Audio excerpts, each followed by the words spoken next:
Brooke not only had invested and created the first venture capital firm, he then came to St. Louis and knew the people at Monsanto. You may or may not know this, but John Doerr, who is the current dean of venture capital in the world at Kleiner Perkins, was a geek at Monsanto who they sent off to Harvard to learn economics, and he never came back. He became one of the partners at Kleiner Perkins.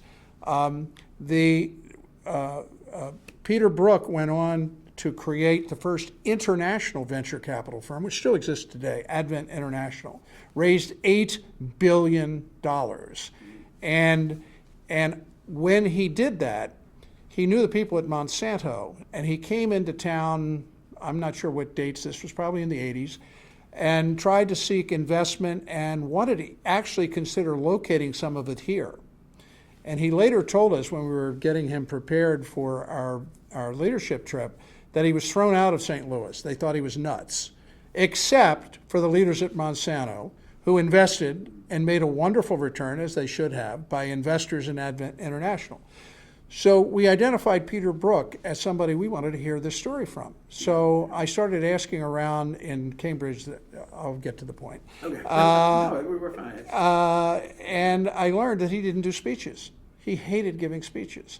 But a friend of mine at Harvard, Belden Daniels, who I'd known from Denver, I called him and I said, "Do you know a man named Peter Brooke?" He said, "Know him. He's my best friend." "Why?" And I told him why. He said, "Well, he doesn't do speeches." And I said, "Well, how can we get him to share this story?" He said, "Here's what you do. Send him an invitation. What's your date?" I told him. He said, "Well, that's the night of the big fundraiser of the symphony. He's chairman of the symphony. He's going to think it's going to conflict. It won't conflict because your thing's in the morning. Invite him to be on the program in the morning. He'll reject it. But then call him and say, you don't have to give a speech. I know Belden Daniels, and all he wants to do is sit up in front of this group and interview you. And you can just talk like you're on 60 Minutes with a friendly interviewer." And that's how we got him. And the day that we showed up, Bachman and I went over to that particular venue, was the Harvard Club. We'd move when we had these trips, we'd move them all around the city so we could get a little bit of the experience of the city. We got there about 45 minutes early, and a gentleman at the Harvard Club said, "Are one of you Mr. Fleming?" I said, "Yes, I'm he." And he said, "Well, Mr. Brooke is upstairs in the such and such room. He'd like to see you." And Bachman and I walked into this private room, and out on the table, he had the Battelle study, yellow mark with sticky Post-it notes all over the place. He had read everything that I had sent him. And he said, "Sit down." And he tells us the story. He said, "Back in when I was creating Advent, I came to St. Louis, and they thought I was nuts, other than the folks at Monsanto. But if what you have in this strategy is serious, I think you're really onto something. Maybe I was just ahead of my time." Well, what happened after his speech was we asked him to stay for lunch, and I sat him between John Bachman and Bill Danforth at lunch. And at the end of this thing, before the presentation, he said, "And if the people there don't think I'm nuts, I'd be willing to consider participating in what you've got in here for venture capital."